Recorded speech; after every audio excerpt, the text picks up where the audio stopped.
Le Cameroun traverse une période où chaque parole politique peut déclencher une vague, où chaque silence peut créer un malaise national. Dans cette atmosphère tendue, un homme continue de façonner les récits, d'occuper le terrain et de surprendre. Issa Chiroma Bakary, un personnage qui refuse de disparaître. Depuis plus de 30 ans, il se tient au cœur du jeu comme un funambule politique qui avance sur un fil tendu entre loyauté, stratégie et survie. Certains l'admirent pour son audace. D'autres le redoutent pour sa capacité à transformer une crise en opportunité. Mais personne ne reste indifférent. Aujourd'hui, nous allons plonger dans la mécanique interne de sa stratégie. Comment fait-il pour rester indispensable?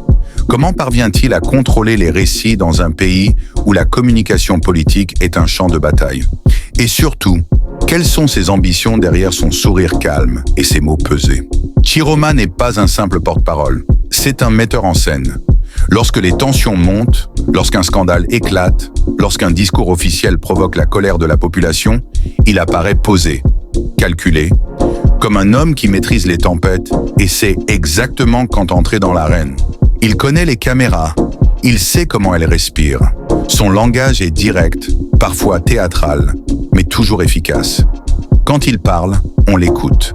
Quand il se défend, il frappe avec des phrases qui marquent.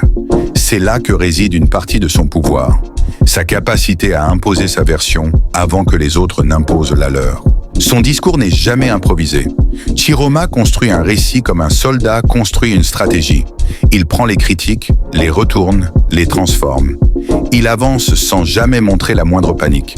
Cette maîtrise est le résultat d'années d'expérience dans un système où l'erreur peut coûter une carrière. Avant de continuer, soutiens cette chaîne.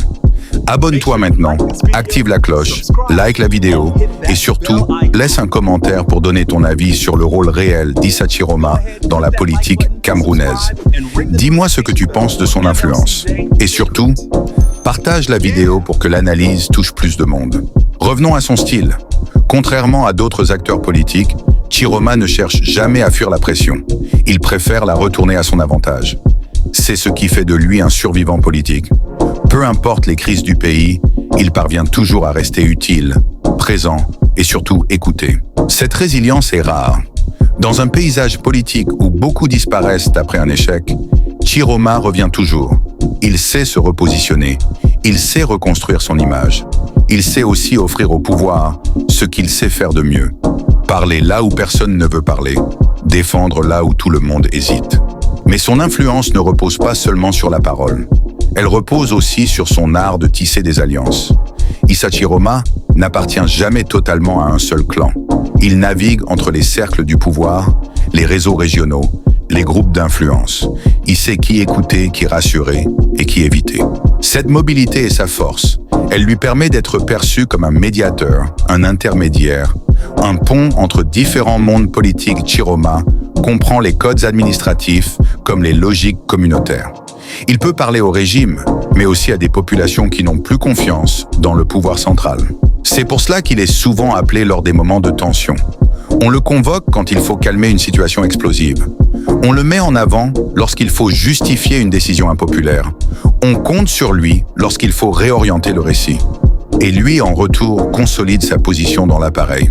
Certains analystes pensent que Chiroma prépare déjà l'après-Biya. Pas forcément comme successeur direct, mais comme acteur pivot. Un homme qui pourrait influencer la transition, conseiller le camp qui prendra la relève, ou jouer un rôle déterminant dans la recomposition du paysage politique.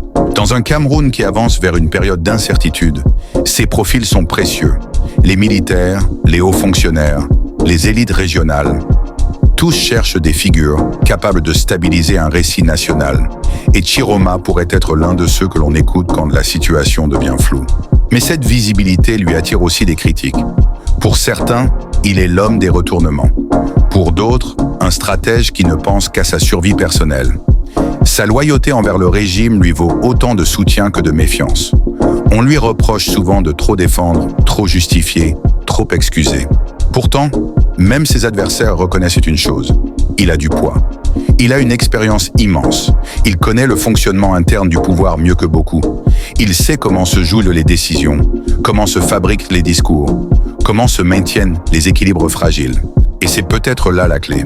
Chiroma n'est pas seulement un porte-parole, il est un acteur stratégique d'un système politique qui aime l'ombre et la parole contrôlée. On peut l'aimer ou le détester, mais il fait partie de ces figures qui structurent le débat, même quand il ne semble pas en être le centre. Alors, que nous réserve l'avenir ? Impossible à dire avec précision. Mais une chose est sûre, Issa Chiroma n'a pas encore dit son dernier mot. Il se prépare, il observe, il se positionne. Il attend le moment où sa voix pourra peser davantage dans un Cameroun qui s'apprête à entrer dans une nouvelle phase.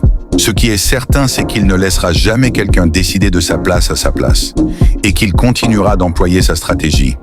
Parler, convaincre, s'adapter, avancer, même lorsque la tempête fait rage. C'est ainsi qu'il a survécu jusqu'ici. C'est ainsi qu'il pourrait encore surprendre.